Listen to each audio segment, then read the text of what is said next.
پھر میرے رب نے اگلی آیت میں مزید ارشاد فرمایا، وَبِالْحَقِّ أَنزَلْنَاهُ وَبِالْحَقِّ نَزَلَ وَمَا أَرْسَلْنَاكَ إِلَّا مُبَشِّرًا وَنَذِيرًا۔ اور ہم نے قرآن کو حق کے ساتھ نازل کیا ہے، اور حق کے ساتھ ہی وہ نازل ہوا ہے، اور ہم نے آپ کو خوشخبری دینے والا اور ڈرانے والا بنا کر بھیجا ہے۔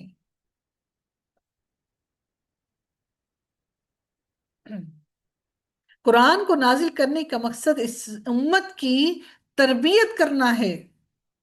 قرآن کو نازل کرنے کا مقصد یہ ہرگز نہیں کہ بس قرآن کو غلاف میں لپیٹو اور اونچا اونچا رکھ دو اور بس اس کی تلاوت کرتے رہو تب جب کہ کوئی مر جائے، اس کو ایصال ثواب پہنچانے کے لیے فلاں سورت پڑھ لیں، فلاں سورت پڑھ لیں، فلاں سورت پڑھ لیں۔ کوئی انسان جب مرگ موت پر ہوتا ہے، جب بستر مرگ پر ہوتا ہے، تو ہم سارے کے سارے گھر والے اٹھا کر کوئی سورہ یاسین پڑھنے لگ گیا، کوئی سورہ رحمان پڑھنے لگ گیا کہ جی پڑھیں اس کی آخرت، اس کا مرنا آسان ہو جائے۔ اور ساری زندگی اس قرآن سے کوئی تربیت حاصل ہی نہ کی، اللہ کی خشیت کو دل میں اٹھایا ہی نہیں، اللہ کے خوف کو دل میں بسایا ہی نہیں۔ وَبِالْحَقِّ أَنزَلْنَاهُ وَبِالْحَقِّ نَزَلَ وَمَا أَرْسَلْنَاكَ إِلَّا مُبَشِّرًا وَنَذِيرًا وَقُرْآنًا فَرَقْنَاهُ لِتَقْرَأَهُ عَلَى النَّاسِ عَلَى مُكْثٍ وَنَزَّلْنَاهُ تَنزِيلًا۔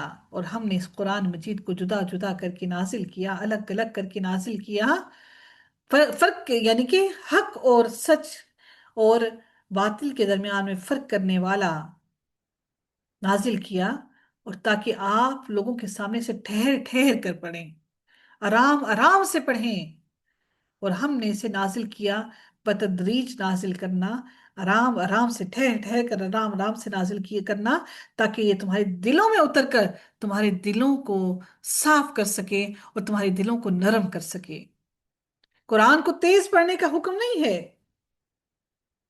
جس طرح سے تربیت کے لیے ایک طویل وقت ضرورت ہوتا ہے، ایک لمبا عرصہ درکار ہوتا ہے، اسی لیے میرے رب نے قرآن کو آہستہ آہستہ نازل کیا۔ کوئی یہ نہ سمجھے کہ ہم 1 سال یا 2 سال لگا کر اس قرآن کو ہم نے پڑھ لیا اور یہ ہمارے لیے کافی ہو گیا اور ہماری ساری زندگی کے لیے کافی ہو گیا۔ ایسا ہرگز نہیں۔ اگر ایسا ہوتا تو یقیناً اللہ تعالیٰ اس چیز پر قادر تھا کہ اللہ تعالیٰ پورے قرآن کو 1 سال کیا 1 دن میں 1 لمحے میں نازل کر دیتا، لیکن اللہ تعالیٰ نے آہستہ آہستہ نازل کیا تاکہ انسان اپنے عمل کو اس کے مطابق ڈھال سکے، کیونکہ قرآن کو اللہ نے عمل کے لیے بھیجا۔ قرآن کو اللہ نے صرف پڑھ پڑھ کر رٹے لگانے کے لیے اور صرف حلق کی آوازوں کو خوبصورت بنانے کے لیے نہیں بھیجا کہ آپ اپنی تجوید کو بہترین کرتے رہیں اور پڑھ پڑھ کر راگوں کے ساتھ سناتے رہیں۔ جب عمل نہیں تو قرآن پڑھنے کا فائدہ نہیں۔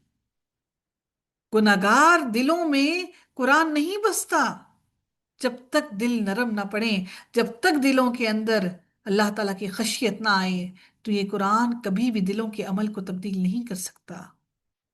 قرآن دل کی جگہ ہے، دل میں قرآن اترتا ہے، دماغوں میں نہیں اترتا۔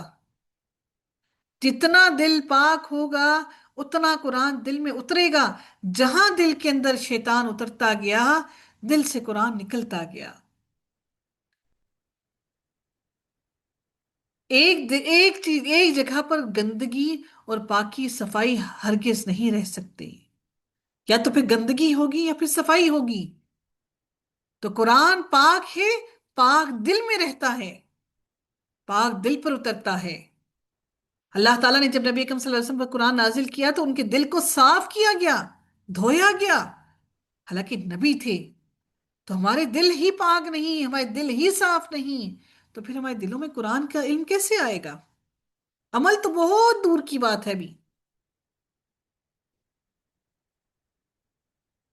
پھر رب کائنات نے مزید اگلی آیت میں ارشاد فرمایا، کل آمنو بھی اولا تؤمنو، آپ کہہ دیں تم اس پر ایمان لاؤ یا نہ لاؤ۔ ان الذین اوتوا العلم من قبلہ اذا یتلی علیہم یخرون للاذقان سجدا، یقیناً اس سے پہلے جن لوگوں کو علم دیا گیا جب ان پر یہ چڑھا جاتا ہے وہ تھوڑیوں کے بل سجدہ کرتے ہوئے گر جاتے ہیں۔